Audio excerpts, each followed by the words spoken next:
good to see you again. I'm glad that you came in today. Let's get started. How have things been going today? Not great. I don't really feel like I need to be here, and I'd like to get back to my work. Yeah. I can hear that this isn't where you exactly want to be. However, right now you are required to attend our sessions, but my main goal is to make sure that this is as useful for you as possible. And if there's anything on your mind, we can start with that, or we can talk about whatever feels most important to you. Well, I just think that it's ridiculous that you all tell me that I have a problem or that I need help when I'm doing fine. It's all of you people telling me what I can and can't do. Just let me continue doing my work, please. It sounds like being told what to do is stressful for you. When situations like this come up, could you tell me some of the things that come to mind when you face this kind of stress? I don't see the point of this. Well, I'm hearing that this might be pointless for you right now, but at the same time, it seems like there's a strong reaction when you're given direction or told what to do. And this kind of reaction can tell us about what you're feeling underneath. What do you think about that? Yeah, maybe I get annoyed when people try to tell me what to do. Big deal. Do you think that means I'm all messed up or something? Look, I don't need you telling me what's going on in my head. I deal with stuff my own way. That means I get pissed off sometimes, so what? I'm not about to sit here and unpack all that crap just because you say so. Well, I hear how frustrating it is for you to feel like you're being controlled, and that makes a lot of sense. It's hard to open up when you feel that way, and I've seen many people struggle with similar feelings about authority and control in general. But sometimes these reactions can protect us from the pain we haven't faced yet. You don't have to figure it out all right now, but maybe we can explore what those feelings are when you're ready. I'm curious about your life growing up in South Boston. What parts of your childhood do you think still influence how you handle things now?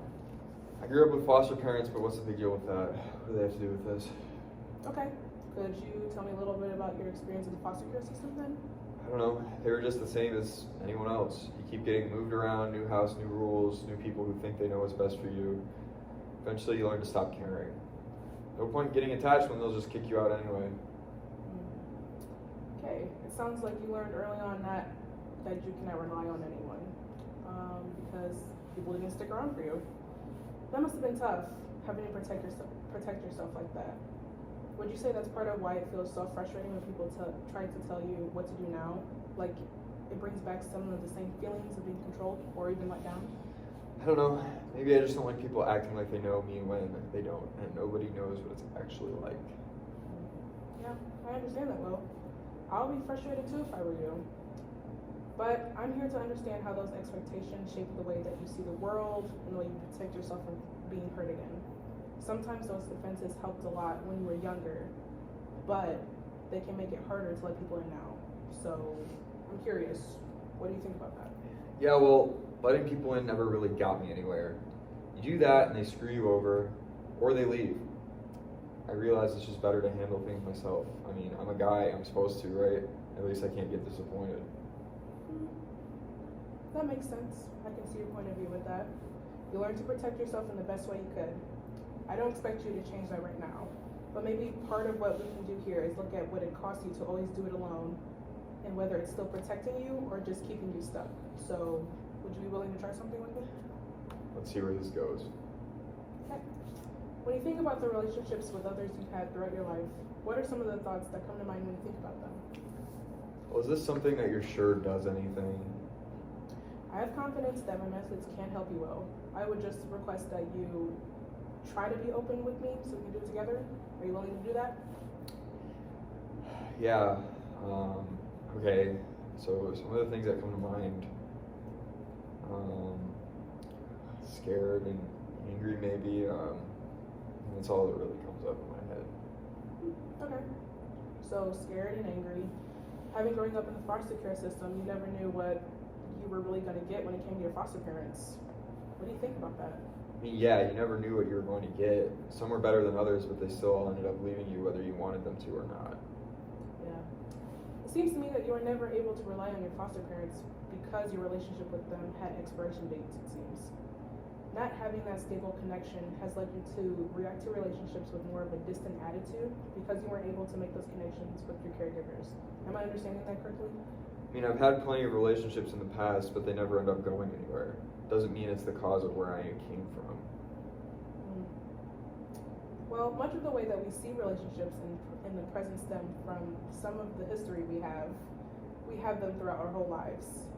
It may just be something that we need to consider going forward, or we can change some things up right now. How would you describe your life and what you're going through? Let's say I don't have all this information. What would you say? I don't know.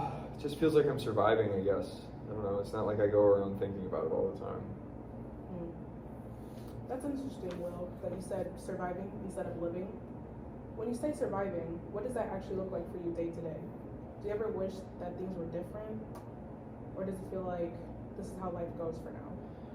I mean, just getting by, you know, doing what I have to so stuff doesn't get worse. Going to work, keeping my head down, not really expecting much. I wouldn't call it living, not like I don't wake up excited or anything. It's more about making it through the day and doing it again the next. That's pretty much it. Thank you, Will.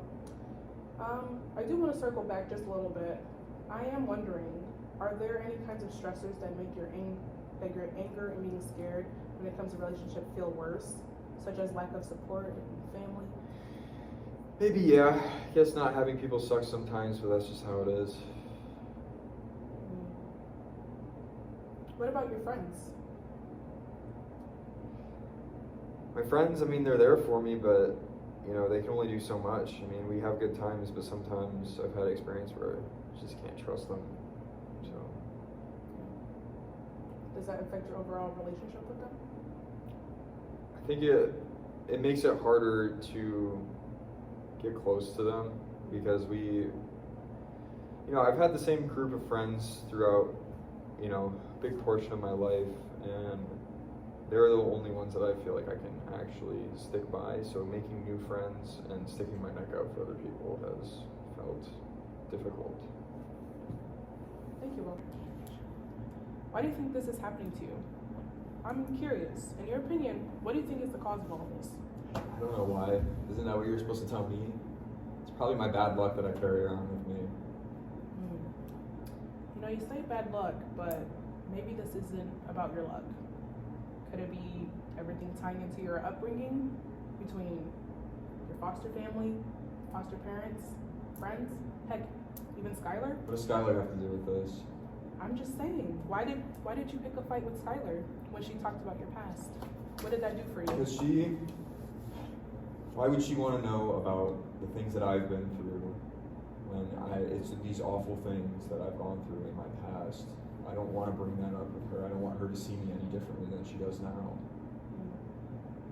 Well, did you ever think that maybe for her it wasn't about judging you in your past, but to help you get through it so you guys can have a future together? I mean, sure, but when you have this contrived image of yourself that you've been showing to her, and now it's all suddenly coming down because she's asking these questions, like, what am I supposed to do? But, Will, how do you think she feels now? You've pushed her away, you yelled at her. Where does it lead for you guys now? I mean, sure, it doesn't feel good, but I don't know. I think she's just better off not knowing about what I've been through in my past. For now.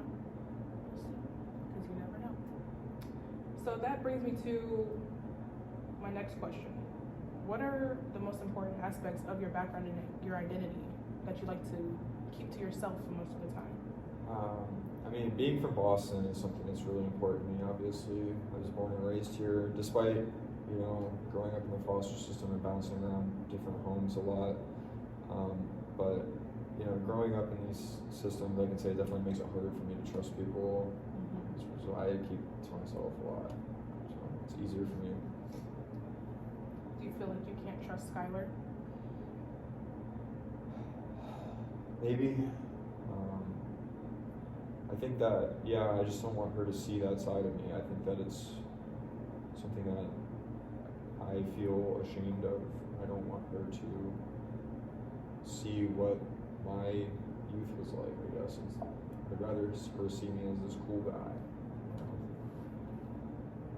Interesting. Well, thank you for sharing that, Will. And I'm looking forward to expanding that on our next session. I do commend you for coming today and opening up and sharing that with me. And next session, we can get further in there. Sounds good. Yeah, whatever. Maybe.